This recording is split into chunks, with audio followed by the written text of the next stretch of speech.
What's up, you guys? It's Angela Yee, and this is the Breakfast Club Extra. We have a great show for you this week. Charlamagne is dishing on his interview with Bill Maher and the energy of HBO. We go behind the scenes and we discuss trolling in hip-hop. We all get trolled.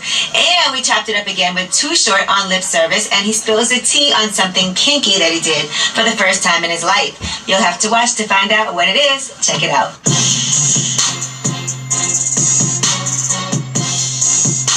Anybody who hasn't seen it, go watch Bill Maher, Charlamagne's episode on Bill Maher. You were so good on this show, dude. I appreciate you were that, so good on this show. It's amazing. Like, this is so good. I've done a lot of TV appearances, but bro, Bill Maher got some heat. He got a Bill Maher got heat. He got like a devout following. Oh no, I mean it's different. Bro. Yeah. Like I mean, Bill Maher. I've done a lot of different TV shows. I've done Stephen Colbert. I've done The View. I've done a lot of big shit. Bill Maher got heat. Yeah. I mean, I've been getting some crazy phone calls, crazy emails, crazy texts. He's got a specific following and of like people who have a lot going on. Put it that way. Yeah. Like salute to Tamron Hall, she hit me up, but then like Aaron McGruder hit me up. I'm like, Aaron, the legend Aaron. I love Aaron McGruder. I love his work. I love the Boondocks. I love Black Jesus. I've been reading Aaron McGruder stuff since he was doing comic strips. So I'm like, first of all, you don't even never pop up anywhere. But you hit me to tell me you saw me on Bill Maher, so I appreciated that. Dude, I thought you knocked it out of the park. Great energy, great joke when you walked up. That acknowledged the whole monkey shit. I had to call the audible. Yo, that what do you mean? What do you mean? Oh, I had a different plan. I had a different scratch. Oh, God. Hold on. I'm right. So can I tell people what you said when you walked up? It was funny. Yeah. Okay, so you were, and I thought you were part of the panel. No, you had your own interview. Yeah. I think it's the second guest in the bottom act. In the second half of the show starts on the panel as they do a one-on-one interview, then they go into the panel. Exactly. So you had the one-on-one type situation. Yeah. Bernie had the first one. Right. Bernie had the first one. You had the second one-on-one. But usually I have like three kind of like politician or journalists on the side. And I thought you were going to be one of those. So when I saw you in the one-on-one scene, I was like, oh, big deal here. And then you walk out, he introduces you, and then you say to him, what was the line? Oh, I said, yo, Bill, I really hate the fact that you out here insulting orangutans by comparing them to Trump. Yeah. It was a great way to flip the monkey all seen Planet of the Apes. Orangutans are way smarter than Donald Trump. Yeah. And I mean, I was watching the show from backstage. Right. And in his monologue, he went into the whole Valerie Jarrett and I guess they were they were complaining about Bill Maher all week because at one point he said Donald Trump's mom had sex with an orangutan and they had Trump. Yeah. So they were trying to compare that to the Roseanne thing and telling HBO they should fire Bill Maher. A bunch of bullshit. Because I was gonna come out there and be Bill, what's up, man? Don't say it back, though. Yo, that's the next one. But I mean, I was going to do that, but then I'm like, The orangutan thing was good. It addressed what was going on. Yeah, it was more in the moment. Quick in the moment, quick laugh, and then from then on, you really just owned. You really just own the stage. And you didn't interject too much, but you are doing a lot of interviewing. So a lot of times you don't get to see you interviewed. Mm-hmm. Right? And you're a shooter. Like you can shoot. I think you're an easy interview because somebody will throw you a lob and you're like, okay, I got the just move out the way. ISO ball. You know what I mean? But Bill's a smart guy. Yeah. So you guys interacting, it was a really cool dynamic to see, and it was that moment where he was trying to big up your book, and he was like, you're saying that black people have PTSD, and he's just looking at you, go, you think? And then he takes a second, he's like, I'm trying to promote your book. Yeah. Nah, listen, it was fun. I mean, I ain't gonna front it. Bill Maher show was real fun. I like the energy of HBO. Okay. It's a different energy. Like, what do you mean? I've never been on anything HBO. Okay. Ever. Like, that was like, I can't describe it. Like, when you're at Colbert's show with CBS, you feel it. It's a different type of energy. When you're at The View on ABC, it's a different kind of energy. When you do Dr. Oz, it's a different kind of energy. You know what I'm saying? I like that Bill Maher HBO energy. Like, it just felt good. And it's kind of dark. You know what I'm saying? And you can say whatever you want. You didn't care about the curse words. You let it fly. Oh, absolutely. And maybe it's just Bill. Like, you hear Bill. Bill's on his show calling poor white people crackers. Yeah. Like, he said that on the show earlier that day. I'm like, oh, I liked it, but I've always watched Bill. So I'm like, okay, this is the kind of show we got tonight. Yeah, let's go. But spicy. Let's go. Some sriracha. That's it. So, it was fun. It was fun. So thank you, Bill Maher. Thank you, HBO, for they got that on YouTube quick.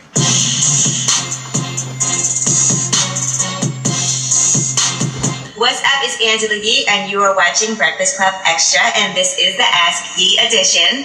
Now, here's one of the questions that you sent in. Now, the question is about your sex life. Now, she says she is a 37-year-old black woman, full-time job, and mother of 5 who are the age 14 to 26. She said, I help out with grandchildren regularly on top of cooking, cleaning, and working out, pretty much doing everything around the house, and she tries to be in bed by 9 to 10 p.m. Wish I could do that. Now, she said her husband is a 47-year-old black man, works full-time and goes to the gym 4 to 5 nights a week. He's a night owl and likes to stay up late, but he wants to have sex almost every day. She said, we usually end up having sex 3 to 5 nights a week and sometimes multiple times in one night. I'm good with that, but he gets irritated and annoyed if I don't want to do it every night or wake up anywhere from 1 to 4 a.m. to have sex. It's very frustrating. Waking me up at that time in the morning will get you cussed out. I second that. She said, I need a way to compromise. Are most people getting it in every day? Am I being unreasonable, or is he what would be a decent amount? Well, I do want to say this. Kudos to you for your husband still being attracted to you, because a lot of people I know aren't even having sex anymore. But I understand the not wanting to be woken up out of your sleep, because our sleep is so valuable and precious to us that I don't like being woken up out of my sleep to have sex. I wish I was asleep right now. But, I will say it seems like you're already compromising, because you are having sex a lot more, and a lot of times our sex drives don't sync up. Usually in a relationship, one partner wants to have sex more frequently than the other partner, which is perfectly fine.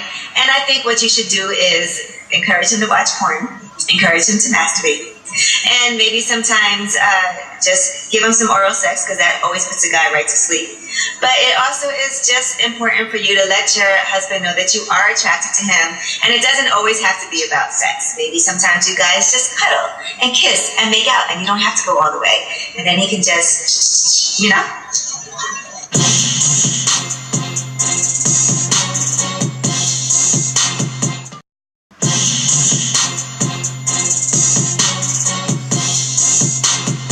Trolling in hip-hop has absolutely gone too far. It's all fun and games until somebody gets hurt, and we've seen that with XXXTentacion. And I just think it's corny, honestly. I feel like it's a new millennial way of starting this hip-hop beef, but there's never going to be hip-hop beef like original hip-hop beef. I have mixed feelings about trolling, honestly. Like, at first, I'm like, oh, you corny yourself, you troll, you whack. And then I watch the videos, and I'm like, this funny. I don't know. Sometimes I'm really like entertained by it. Like, I'm not gonna lie. Like Tekashi, like the way when he was trolling Chief Keef, like he was singing all his songs and shit, and like taking his girl out shopping. I thought it was kind of funny. Trolling in hip hop is dangerous, man. I mean, these kids don't understand the things that they say on camera to each other can really get them killed, man. It's tragic. Be careful out here. Honestly, I don't think trolling has gone too far in social media. I think it is what it is. Social media is there for your entertainment. And I think trolling is there to make people laugh and watch. And yeah, it could get far when someone does pass away, but no one's doing it to that extent. Everyone's just there to make a mockery of someone or just to throw some jokes around. It's corny. Like, if you want to come at somebody, you might as well do that through the art, which is the music, and stop all of this online trolling. Trolling has always been around, and I think it's good for entertainment. I think it could be taken too far. But for the most part, I think it's just entertainment. In regards to online trolling, it's been gone too far. Well before the Tekashis became big, this has been a problem since, really since Twitter and these social media platforms had launched. The online bullying has been insane, and it's leading to serious mental health issues. It's leading to suicide. It's leading to all crazy stuff. The fact that trolling can now relate to stardom, that's where it's like absolutely crazy, and that's where guys are going to start losing lives. I mean, XXXTentacion, like, he lost his life. I wouldn't necessarily consider him a troll, though. Like, Tekashi's a troll, and he even admits it after Tentacion died. Trolling's been gone too far.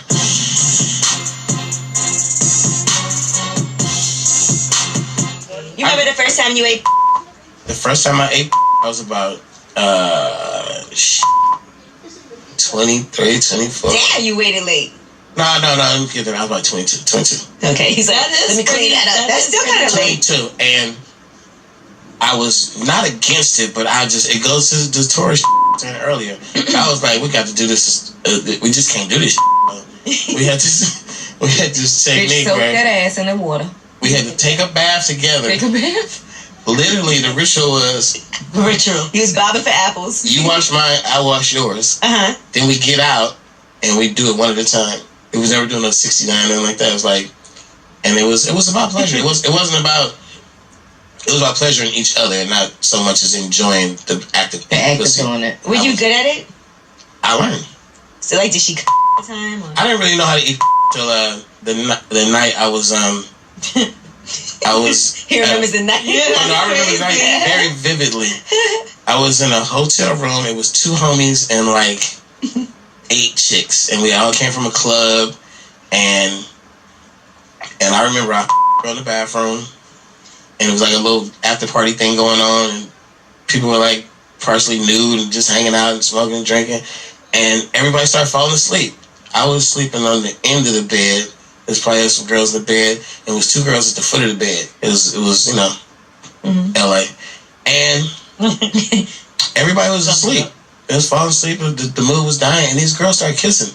So this kiss turned into like foreplay. The ultimate kiss. So now I'm watching this little show at the foot of the bed. Then it turns into like, they're getting down now. So I watched what she did, and I watched that and in my mind, at the time, a lesbian needed a at some point. Strap on or something. I'm like, yeah, you need a Get the strap. Yo. But I watched girl drive this girl crazy with no dildo, no shit, and she was in a frenzy. So the next day, I was like, hey, how'd you do that? Like what? I was like, I was watching last night, and she said that guys tend to kiss your lips, suck your stick it in. She was like, girls make love to your whole body. And then I thought back, and I was like, she did. It took her forever to get down there. Right, the anticipation. Like my attentiveness towards a woman's body when making love, it just changed. I was in my 30s when I figured that shit. It changed my game to not just lips, stick it. It changed the game. So. And on that note, he just came on himself. It's an effect. You can edit it so it look like that happened. I feel like it's so crazy because, like, ever since I was really young, my sisters used to listen to you. And I was literally, like, 7 years old singing Call Me. With you and Little Kim. Little Kim's versus dancing. Exactly. And I knew all the words. And I think I got in trouble one time because I was rapping them. And my mother walked in, and I'm like, plane touchdown at 11:45. She like, what the like, suck it, and she like, what the are you saying? Like, when I tell you I got in so much trouble. That's the favorite Too Short story. But you didn't know what she was saying. Too Short ass whooping. I did not know what the was talking about. I was like, you were just singing. I was just singing whatever I'm hearing. You know how many Too Short ass whooping stories I've heard? I'm so sure. Whoop.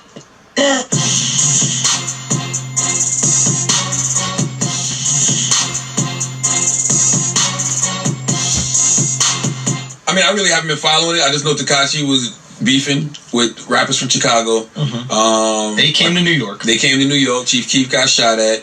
And then I guess this week, Tekashi 6ix9ine went to Chicago. So basically they were like, yo, come to Chicago then. Right? And then all of a sudden, Tekashi pops up in Chicago. And then, this guy's... He's 50 Cent. It's kind of he's not 50 Cent, bro. No, he's not. He's not. He goes into the grocery store. He gets 15 cheeseburger meals, and then goes in and starts feeding the homeless in Chicago. And he's like, because y'all rappers don't take care of you, I'm gonna take care of you. Starts giving money out in the hood. Then he gets on an Instagram live with one of the rappers that's from there that's looking for him. That was the day. I think I didn't see it, but I heard about it. Yeah, and like I guess a rapper named Duck, I think was his name, right? Yeah. And they're kind of going back and forth and beefing, which is super entertaining in of itself. And then Doug's like, yo, come to O Block or something like that. He's like, bet, I'll be there tonight. And then he posts pictures on Instagram of himself, and there's a video of him on O Block going, yo, I'm here, where everybody at? But the weird part about that, it's not even a weird part about that video. Right. He posted that, saying he was on O Block. Yeah. But then people were posting from O Block in real time, saying, we right here. Where the you. But what was super funny, I found interesting, is how people put together all of these different clues, right? So you got all of these hood dudes. You got all these hood dudes in Chicago. Okay, he was here, but how the we miss him? So they're like, it was water on the ground. Oh, it rained. The forecast. I saw it on Academic page. Somebody put the forecast and was like, it rained at 4 something yesterday morning. So they was like, oh, that's why he was out here. He was out here at 4 or 5 o'clock in the morning. That's how missed him. From what I was told, he flew into Chicago. On the red eye. Went to the O Block 4 or 5 o'clock in the morning. Shot that video, which literally takes 2 seconds. 2 seconds. 2 seconds. And if you can go out there, you can see ain't nobody out there. Or you can go out there with security. Or better yet, if you really want to be stealth about it, you go out there, you and a couple of your dudes in a truck, see ain't nobody out there, you jump out there, take the video, you get back in, and bounce. And he mentioned it was 10 p.m., probably because it wasn't. Oh, it definitely wasn't. Right. The kids were, you didn't see how packed O Block was? No. Oh my God, it was packed. It was like, yo, we out here. Where he was at.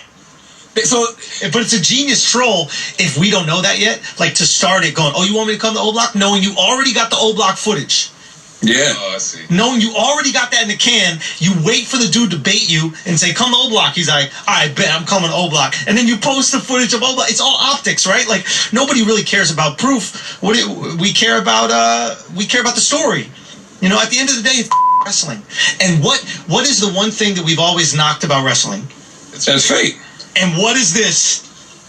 It's with stakes. It's wrestling with stakes. I'm gonna tell you why it's not wrestling. Okay. It's not wrestling because somebody gonna really get hurt. That's what people like about it. We know that someone could really get hurt. I'm be honest with you, I don't like that. And I get it, but I've seen it happen too much. Right. To like be like, yeah, let's go. And by the way, I got homies that can't wait. They can't wait because they feel like if this happens, then it'll teach a whole generation to knock this.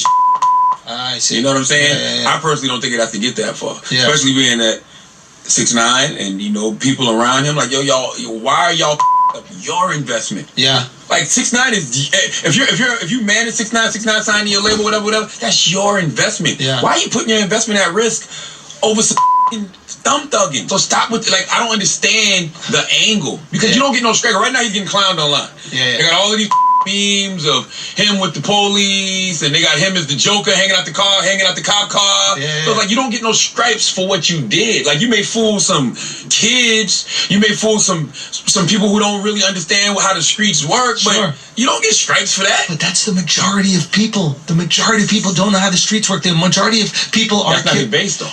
Listen, his base, and I'm telling you this for a fact, his base are the kids that go to Coachella to see Kendrick Lamar. The 90% white kids that are in the crowd buying those $150 tickets. Well, guess what? You're never going to see Tekashi at Coachella, okay? Because of this energy, this black cloud that he brings upon himself. You can't even get in the Summer Jam. Yeah. In your own city. Yeah. Hot 97 didn't even want you to perform at their annual concert.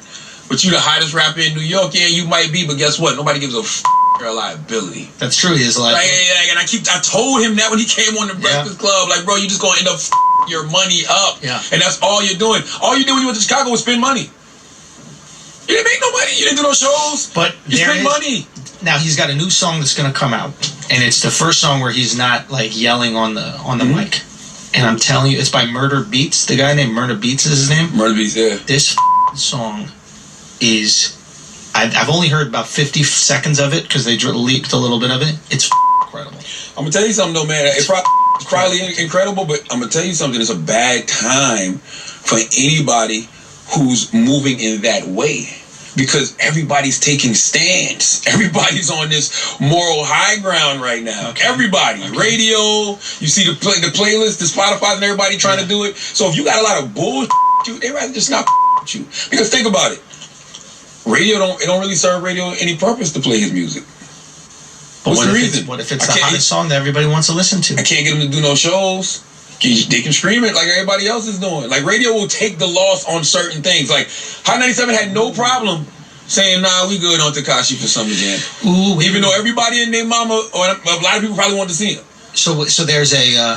So you're saying the radio is also looking out for their own investment. We're going to play a bunch of Nicki Minaj because we want Nicki to perform at. Nicki can do our shows. You know what I'm saying? Any of these artists can do our shows. They can do our concerts, like whatever. They don't have no allegiance to a 6ix9ine. Going to the industry plant. How does that work?